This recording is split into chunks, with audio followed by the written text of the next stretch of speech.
What's up, everyone? Welcome to RANTS, official episode number 1. I'm here with the president of the senior class in Lakewood High School, Nick Novotny. Good evening. And I'm here with Brandon Foster, a.k.a. B-Money.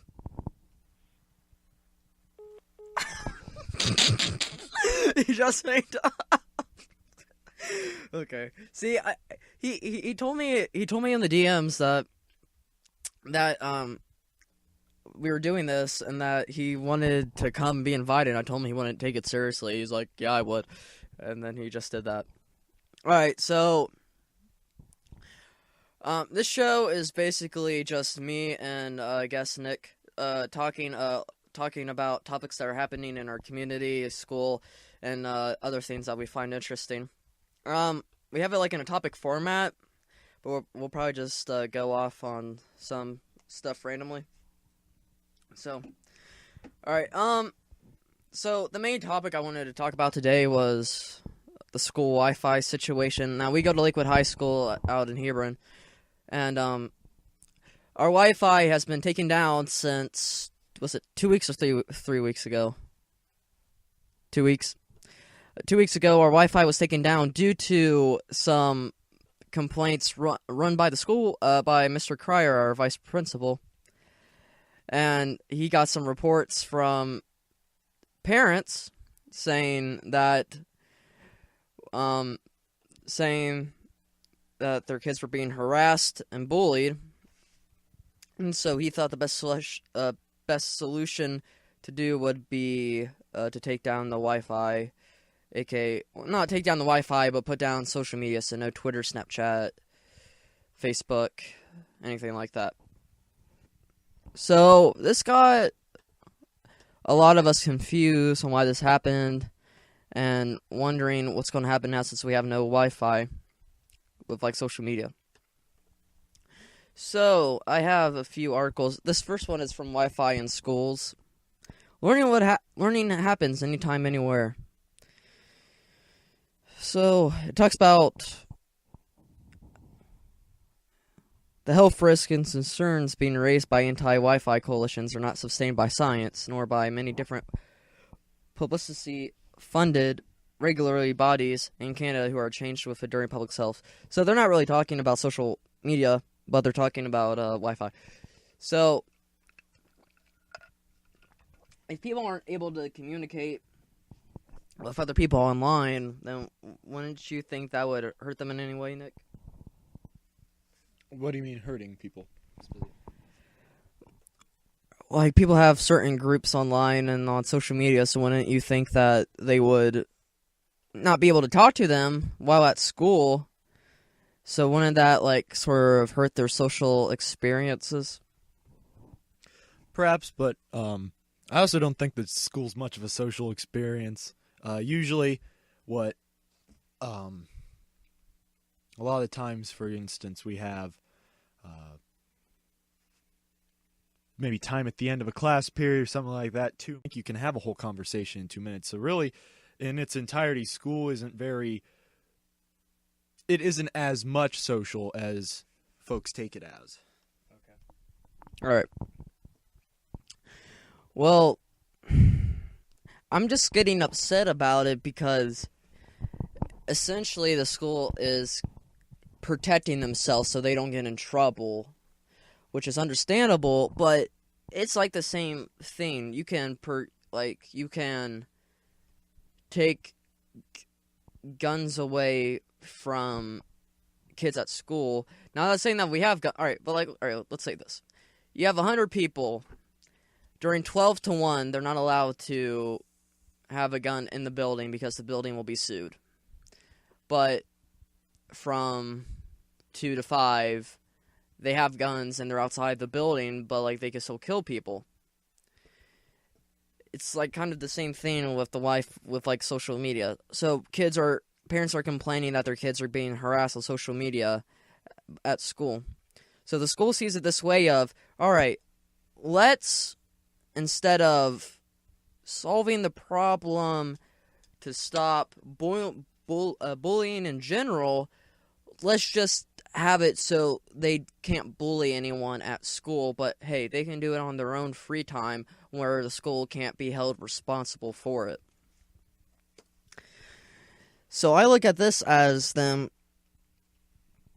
just looking out for themselves and not really wanting to solve the issue as a whole. Like, all right, let's talk to these kids that are having bullying issues, and let's try to solve these issues instead of blocking it out till school. And then when they get home, hey, they can do it whenever they want.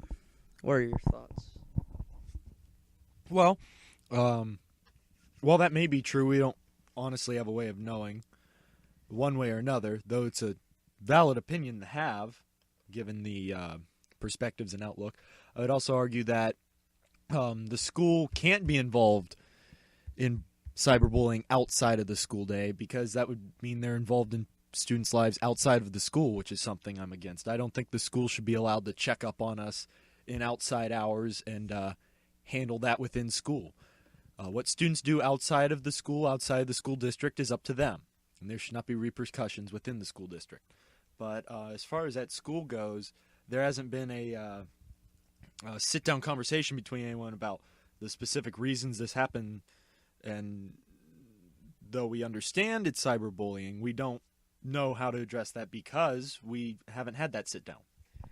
Exactly. We haven't had that communication. We have a lack of communication with them on the school board and on the vice principal. And, yes, the school mostly.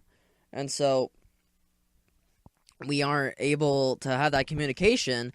Like, they haven't even brought up the issue of the Wi-Fi at all. Like, I just heard it from from around the school. Like, there hasn't been a formal complaint or like a formal anything from like the school saying, yeah, this is the reason why we're doing it. You just learn it from other teachers and from word of mouth. Now, I would also argue they don't owe us that.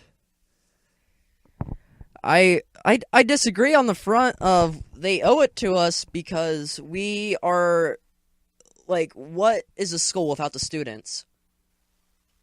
They're not going to get as much funding. They're not going to get the scores, and they're not going to get children to fill the classrooms. So I do feel like they owe us an obligation to tell us something, because without us, they want to really have a school or people to help fund it, like our parents. That's true. But it depends. If we want to have that sit-down conversation, we're more than likely to. Now, here's the thing I want to know. Do we have, like, with the whole access to the Wi-Fi, are students actually allowed to be on it? Well, if they opened it, I would assume so, right? Is it open, or is it still password that was passed around? That's where I'm confused still. Well, I remember back last year when the whole Wi-Fi did happen, there was a password, and I think there is still a password because it says students. And I believe the CIS students, now known as IT students, had it first, but then it was passed around, and then I think it was officially allowed open for the students to have. Now, there was another rumor, and I'm also part of IT, aka CIS now, and I have a problem with rumors being passed around, because there's this rumor being passed around that CIS students were handing out the teacher's Wi-Fi password, and that hasn't been true, but there has been students that have been passing around the teacher's Wi-Fi code, and now most of the students are using the Wi-Fi code, or they're doing this dangerous thing now called VPNs, which are private networks. And so you can go to a different network, like in Canada or China or whatever, that isn't blocked off by this Wi-Fi. Now, the problem with VPNs are they're like a honeypot. Now, what a honeypot means is basically your information, like your credit card number, social security, your passwords, your usernames, stuff like that you all put on the social media if you ever use it to like purchase anything or anything like that. it all gets absorbed in this honeypot, and the people that are using these networks can be able to basically hack into your accounts and hack into your stuff.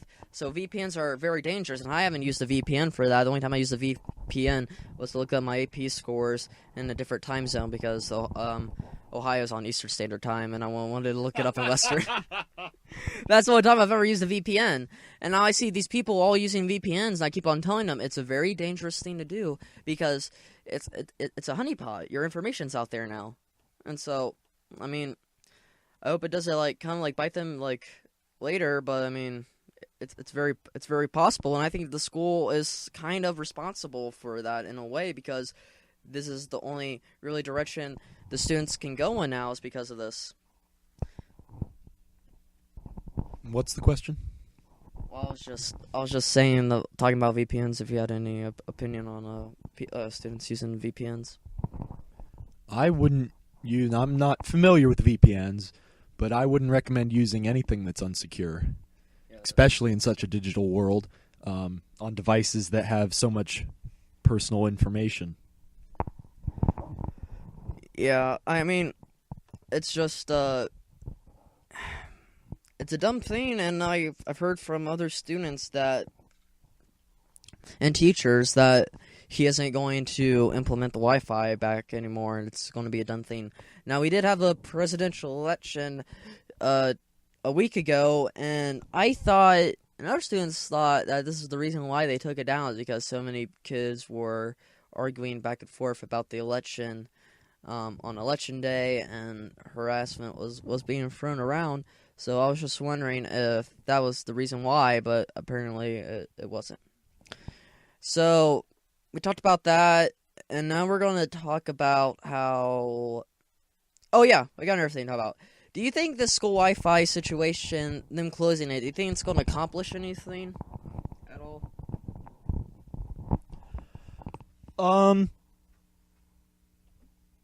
Yeah, I don't know. The problem with that is we don't know the types of complaints. Exactly. Which, and if that is the reason, I personally have not heard that. I haven't talked with administrators or whatever about the student perspective on this, though I'd like to, and we can talk about that in a minute. It's important that we find out why. And the other thing is, looking at this from a student's perspective, have those students that the complaint was about also got taken in and personally talked to about such cyberbullying? Because that's part of the issue. This is kind of a small amount of people ruined it for the large group. And with that comes, were those small amount of people personally addressed as well? And that should be a bigger concern, as well as just not supporting people who act like this online. I mean, if Mr. Cryer got complaints, it means it was so public that people in the community were seeing them, or at least students who got enough courage to go report other people and show him were upset, which means it's far enough out there that people are treating it like it's okay. It's obviously not just some dark corner of the internet where somebody's being a jerk to someone. It's people are okay with being jerks, and other people are okay with letting them go. And that's a problem that needs solved as well. Yeah, I agree, but is taking down the Wi-Fi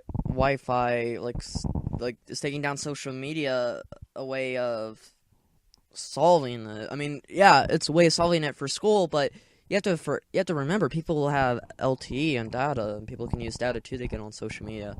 I think it's just they're just burning a bridge, hoping that people won't be able to find another way over it.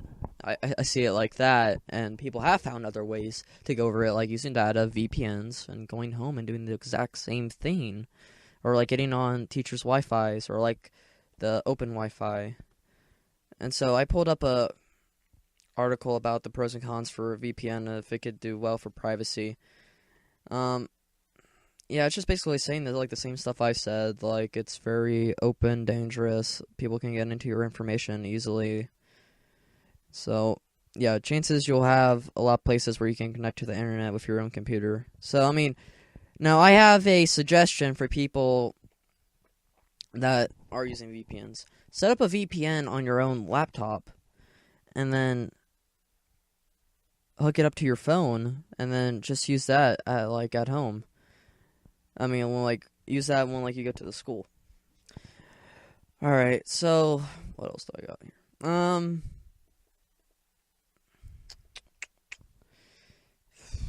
Yeah, you're talking about the lack of communication. Why do you think our school hasn't talked about this to the student body? And if he did, do you think the students would be able to understand or feel better about the situation? I don't think we've had a talk about it, is because scheduling in general. Of course, students like getting out of class. I don't know how much staff appreciates getting out of class. I think some of them understand on certain things. Okay, yeah, they can miss today, and others will be like, no, I don't want missing it, regardless of the reason. Then there's also, I don't know what the testing schedule is like this year. I don't know. I know that was it the EOCs start in December, with break coming around. I don't know if he wants to, when he'd take the time to talk with the student body.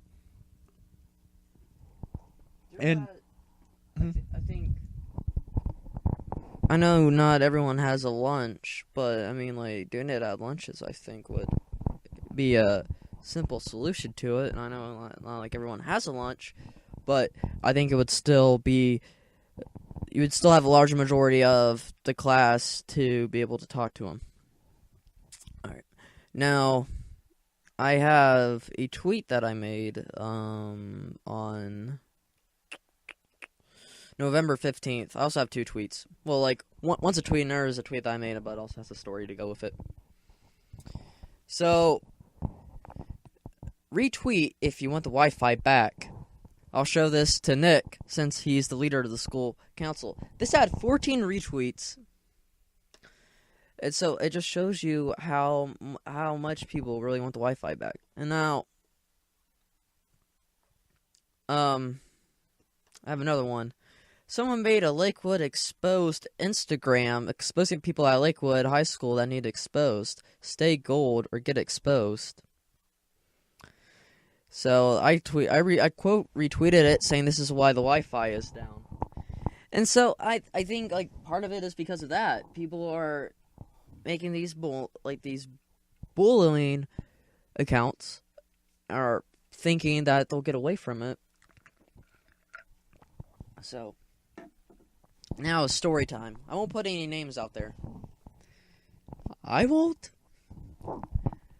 We had 2 fights at school this past week, and then I made a joke about it, saying that this is why this is what happens when the Wi-Fi is down when social media is down at school.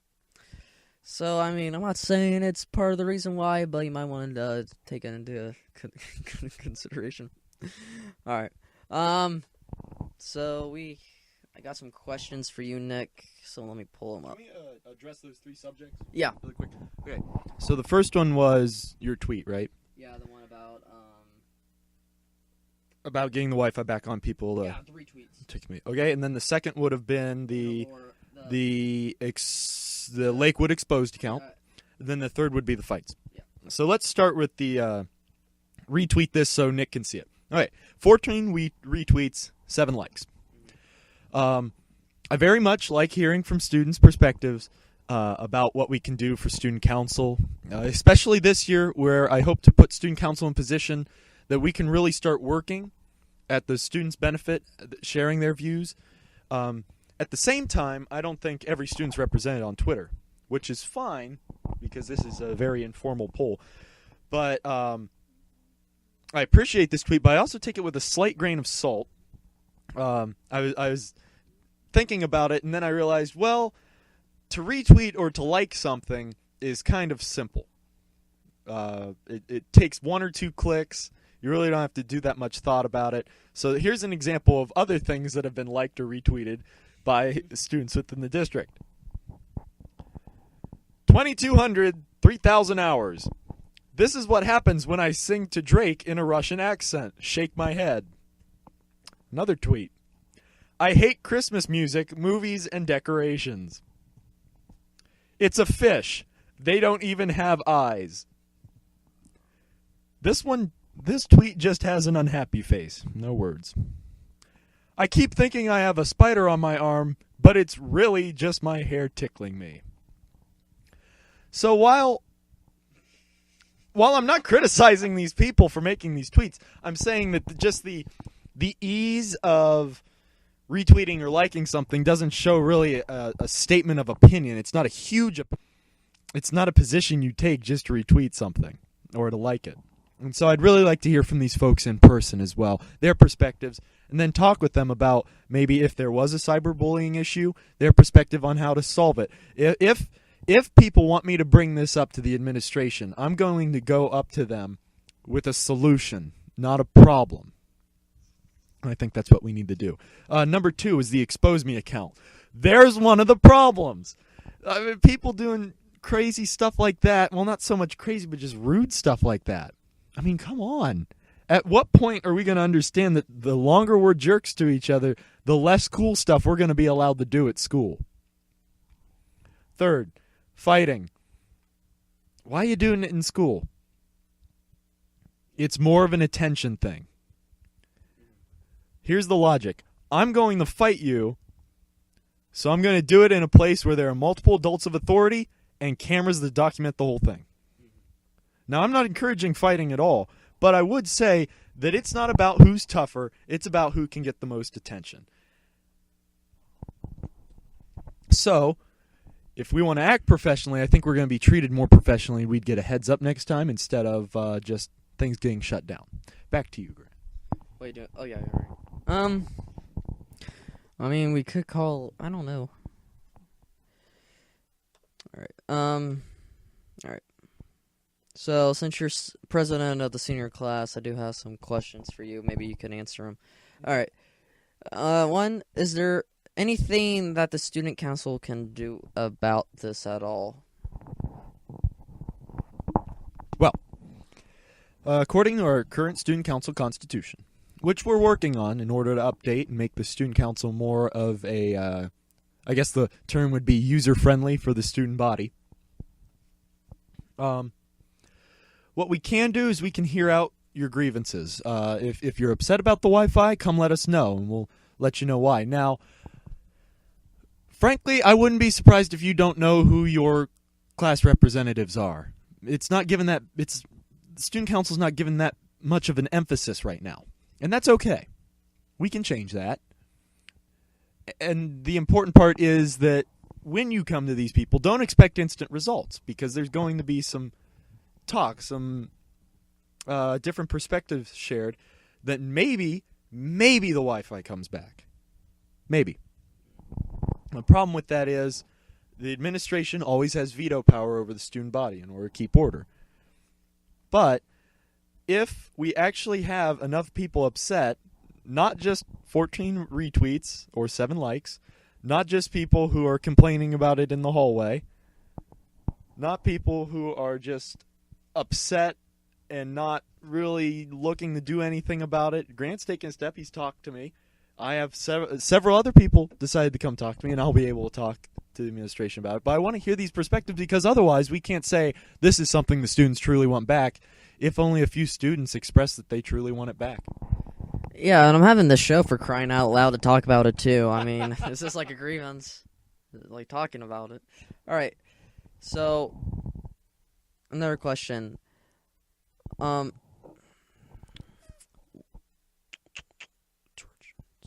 What direction or directions do you think we should go towards as a school for this to be resolved, or is there anything that we can do as a student body for this to be handled accordingly? Yeah, don't be jerks to each other. There's the first one. Honestly, if we all behaved in a more positive way, I don't think this would be a problem. And now we're not only going to have to behave in a positive way just for them to not want to further punish us, which I guess this could be considered as a punishment. There's a couple issues I take with that, which we can talk about in a minute. But if we're viewing this as a punishment for the cyberbullying that's gone on, don't specifically call people out, but go to them up in person. Show them what they said. Don't fight them, though. Don't fight them. But show them what they said and explain to them that that's unacceptable behavior. Don't call them out online. Don't try and act like a big shot about it. Do some good, genuine work. And I think over time, if we're able to build up enough positivity, just kindness within the school, instead of some petty arguing or bullying, then I think that the administration would be content with just Wi-Fi back on for social media. Now, like I said, a couple issues I take with calling it a direct punishment is, do we have a right to expect to have Wi-Fi for social media? Like Grant said, there are students who need to communicate with friends, but isn't that texting as well? The other issue is, why are we expecting to get this for free in the first place? Because they gave it to us free. Yes, they did. But the view of it is, we've had it free for so long that we think we're now entitled to it. Well, yeah, it's like, all right, so Spotify, like a streaming music service, all right, they have a free option for you, but they also have like a premium. If they took out that free program, people would feel upset about it because they felt like they were entitled to having this free music, like this free streaming service. I feel like it's kind of the same thing. You're giving students a Wi-Fi, saying, like last year, saying, here, take it. It's yours. It's free. Don't worry about it. But now they swept it under us, because I feel like now, like, we do feel entitled because they did give it to us for free. It's like the same thing with, like, streaming sites that do have, like, a free option. Or, like, I don't know, if you're in the band and they like made you pay a monthly fee or something like that. I don't know. But like, let's say like you were in a program, all right, and the membership fee was only $10. But then they decided, maybe we can get more money out of these people. They swipe it up to 20 for no reason. I feel like that would be, they're entitled to that $10, and they're not entitled to paying more. And I feel like it's kind of the same thing with like the Wi-Fi. Well, that could be true. The thing about the Spotify or anything else is that Spotify's making money off of it, whether it's free to you or not, just with advertisement. But the thing about the school is, in what ways do they directly benefit by letting you have social media? Maybe it does make you more content, or maybe you can get through your day. The other issue is that there have been complaints about just general distraction in class because kids can't go 40 minutes without checking their phone. And that's something that students would have to step up and get under control, because the more staff complains, or the more staff frequently staff is upset about students not paying attention in class, things are going to happen. Here's what we have to understand is, if somebody is upset, it's going to get addressed. For students, if enough of us are upset, it's going to get addressed. The difference comes where we had something that they, according to, and I read from last year's handbook, they have the acceptable use policy for internet. Now, here's the problem. If you're on the Wi-Fi and you break a rule outlined in the handbook, you are technically in violation of the acceptable use policy. So anybody who's used profanity while on the school Wi-Fi is in violation of the acceptable use policy. You're not even entitled to have the Wi-Fi then. That's where our rules stand. The problem with that for most students is they don't care. And the administration can't really monitor that. They have other things to do. But I'm guarantee if it was brought up that we want this back, that might be an issue brought up as well. Students aren't already doing acceptable things that they agreed not to do. Well, I think with like education wise, I mean, we had Wi-Fi like last year. I would love to see statistics from this year. Has anything changed with us having the social media and Wi-Fi? Um, I I didn't do worse with social media this year. In schools. Now I think I've been more productive with study halls without social media. I will say that, which is a good thing. But I still think you should give the people the choice to have it. Like, are people going to do homework Tuesday when like we have Thanksgiving break? You know, like on like their study hall? No, because we don't have school the next day. You need to think about those situations too, and think about the overall possibilities instead of just well, like this one situation. And so that's where I stand with it. And yeah, you can like Spotify makes money off of ads, but I still think like you can have like the same principle with that. Like if they made Spotify only premium and took out the free version, I'd be pretty mad. All right, now I already said this before that we're not gonna have the Wi-Fi back, well, like social media back. But do you think that the school will ever change its mind, and why they will change their mind? If attitudes change, I don't see why the school can't. Especially if students feel so passionately about it that they ask their elected representatives to take it up as an issue. And as far as the people go who say student council can't do anything, well then who is? Those people who just sit back and say, oh, they can't do anything. No, they're not going to do anything. Let it be the people who you assigned, who you elected to take up your problems. Be the ones to take up your problems.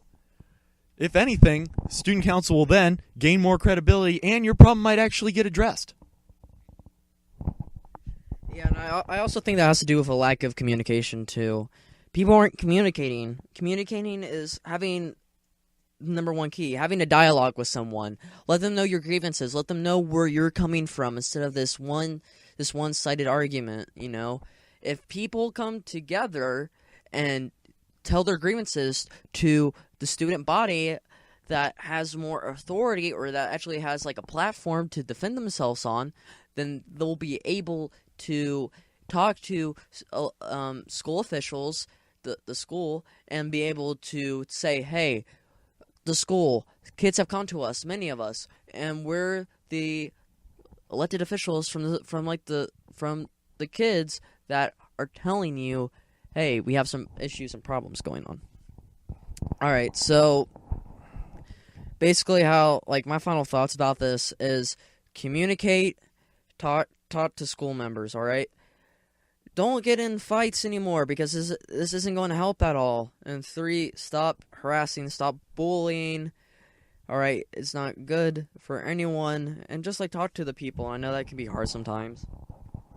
And I don't know, maybe we'll probably never get it back, but it's whatever. All right, so in other news, I like to talk about some school stuff that's been happening this past week.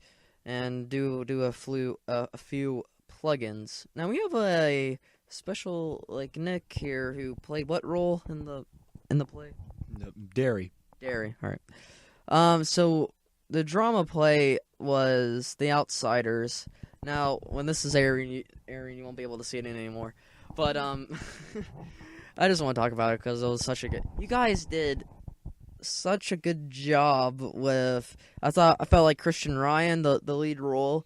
I thought as Ponyboy, he did an amazing job. It was his first time ever being in drama, doing something like that. And I just felt like he took the bull by the horns, really drove his character, really took out the role, and I felt like he did a good job because you guys haven't really done a serious play like since like the 4 years we've ever been in. It's always been like goofy, kind of like dumb stories. Last year's was also pretty cringy, but I felt what? Hey! It kind of was. Oh, okay. It wasn't the best. Say it that way. All right. And so, Alright. But like The Outsiders, it was a more serious story, and I felt like with these more mature, serious stories, you guys do a better job. You guys take the rules more seriously, and also the audience takes it more seriously. Takes the story more like seriously. Like when spoiler alert, when Josh died and Travis died, which I laughed a couple of times when he died. But when that happened, I really bought into it, and when you slapped Josh, I really bought into that. Like I slapped Christian. Okay, I got Christian, not Josh. I really bought into it, and I thought you guys did an amazing job, and it was really well done.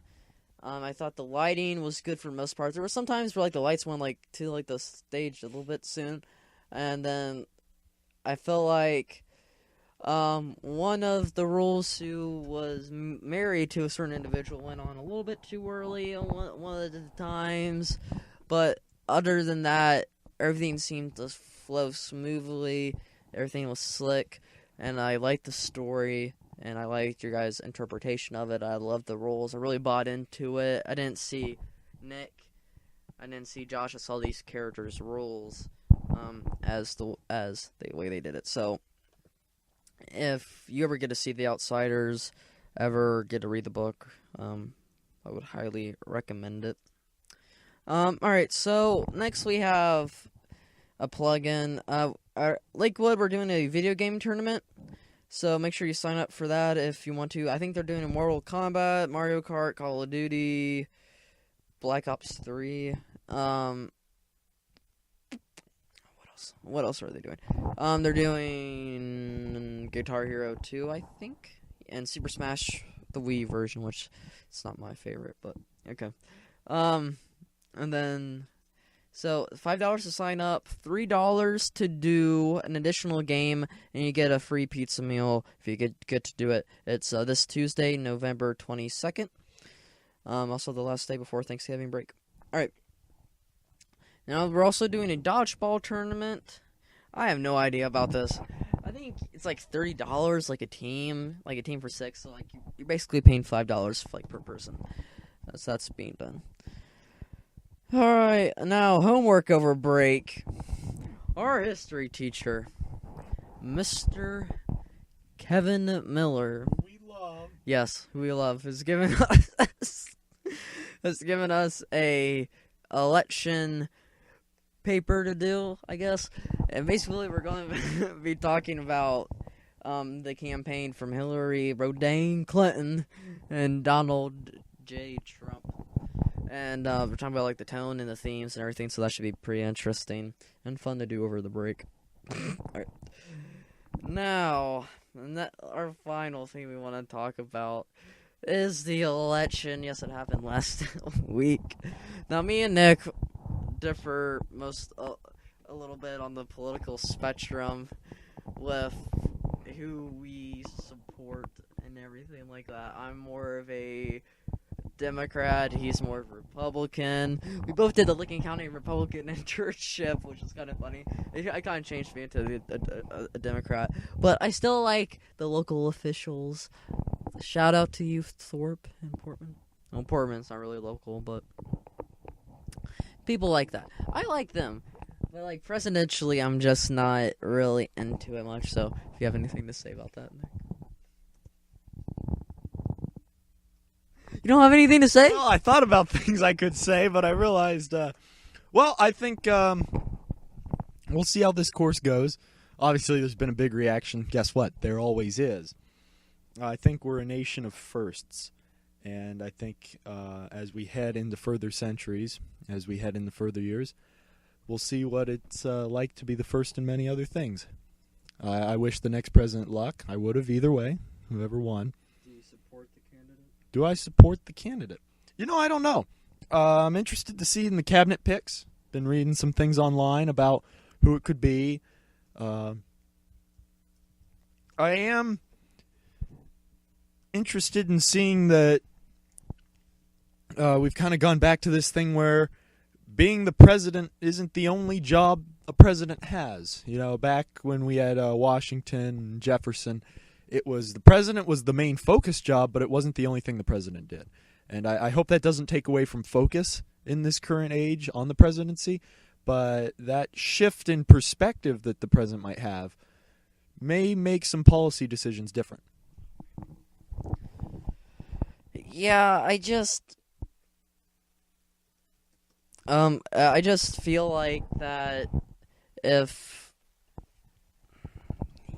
this man, Donald J. Trump, has said horrible things and also has Hillary with like a basket of deplorables, I felt like that was a rude comment to make, and I felt like that rallied more supporters, and the FBI did a little bit some shady stuff with reopening the case again, and that had a lot of undecided people change over, but it's just, I don't know. It's a bad situation, and let me tell you. Here's my little reasons why he got elected. All right. Number one, I think the main reason why he got elected was because people are tired of the system. People are tired of this PC culture, and people are tired of the Democrats leading it, and they want some change. My number two reason is Democrats and liberals have bashed Trump supporters, and that makes people want to support him even more. That are like calling them, well, if you support Trump, you're a racist. If you support Trump, you're a bigot. If you support Trump, you're a sexist. I don't think that's necessarily true, but you are supporting a person who is a little bit of those things. But when you tell a person that they're those things, it makes them want to support that candidate even more. Another reason is because of the Rust Belt states. The Democrats haven't really paid much attention to these kinds of states like Ohio, West Virginia, and North Carolina, South Carolina, like that area. And they want their jobs back. They see these factories going under the ground, and they're looking at the snake oil salesman that's telling them, I can get your jobs back. I can get them back from Mexico. I can do all these great things. And they're like, yes, we need someone like you. Thank you for listening to us. Thank you for giving us all these promises and promising all these great things that our lives will come back together. So I think that's why, and also Hillary, not that really great of a candidate. A lot of baggage. And like what? What could possibly be bad about Hillary? I'm joking. Okay, I don't really. Being sarcastic, and it's kind of rude, and I'll stop. I can pull up the rules of all the things that she's done, but she's just not that really good of a public speaker. She has like that weird smile that she does, and I like that little grin. And I don't know. I just feel like. And people that are saying that, like, oh, Bernie, he would have won. No, he won. People would have not voted for a socialist. Stop it. He wouldn't have won. I honestly think that the percentage would have been higher for Trump if Sanders ran. Because I guarantee that young people wouldn't have really voted that much more if he was running. So, yeah, I just think, like, those are the main reasons. What do you think are some of the reasons why, and if you agree with any of mine? Why do you agree with any of the reasons, or do you have any more other reasons why you think he won? He won? Yeah. I think the Rust Belt appeal you're spot on with. I also think that when it came down to it, Trump looked like the populist, Hillary looked like the elitist. People were sick of elitists. I think that's the simplest way to put it.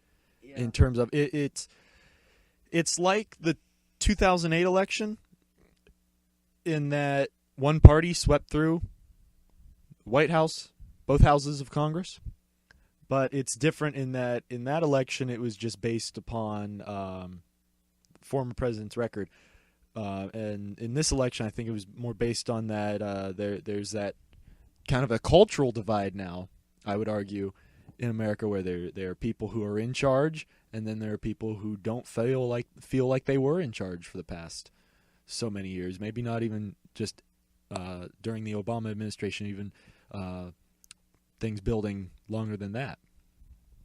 And I think that's what it boils down to. And, I mean, there are some instances of this previous administration kind of costing Hillary certain things.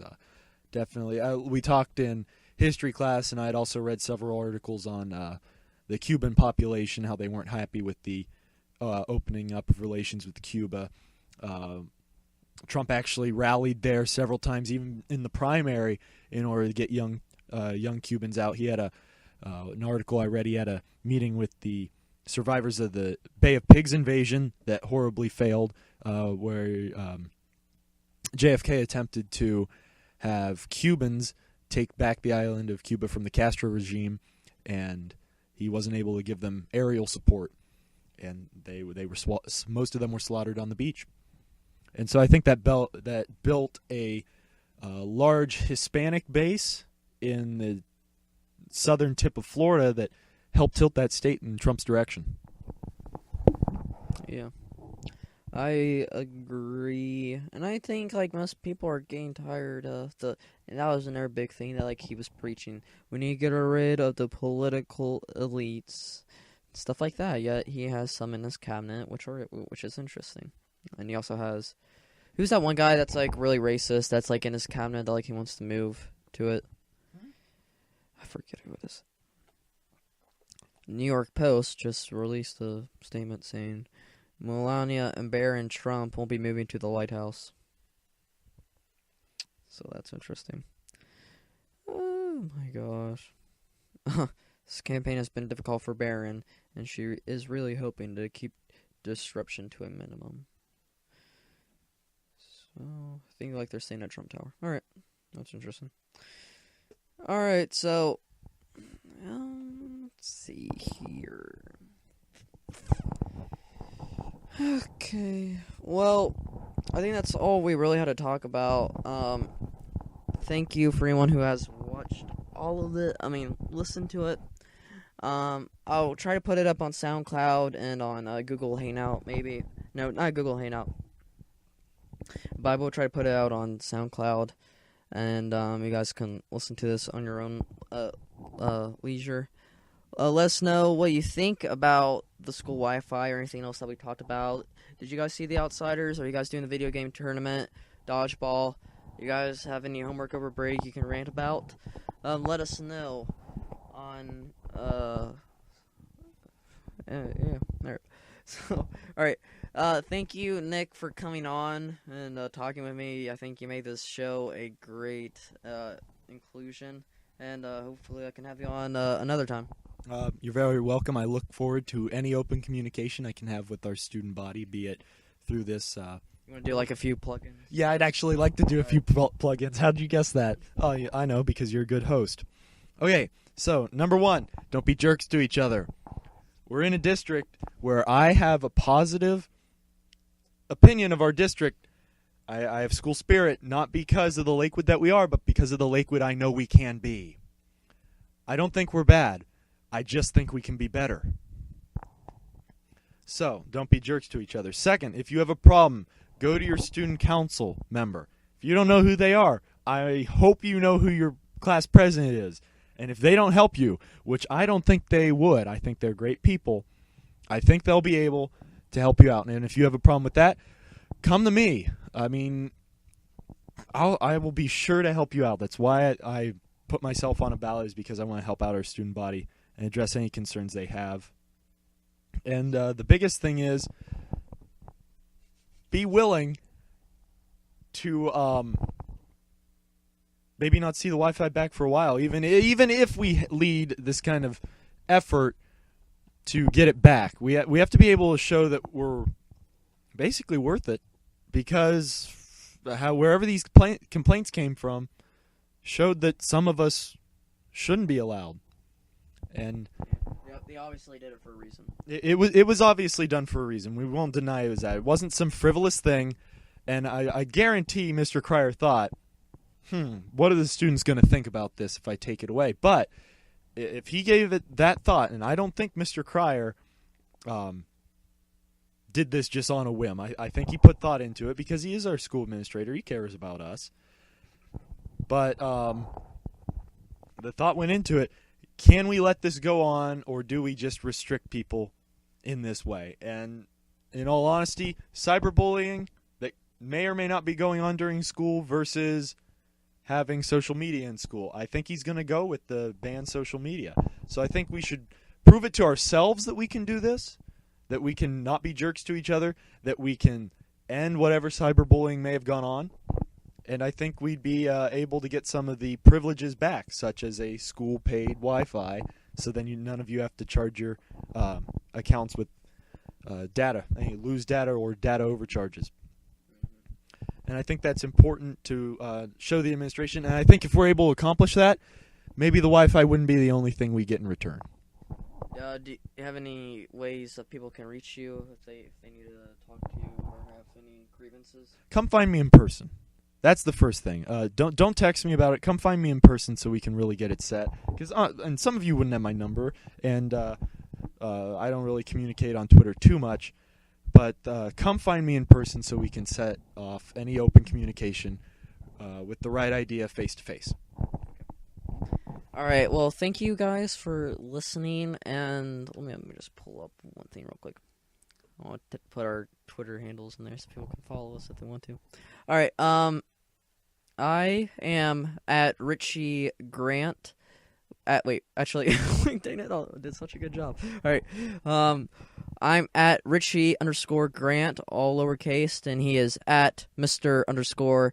in caps NJN7, and we are done.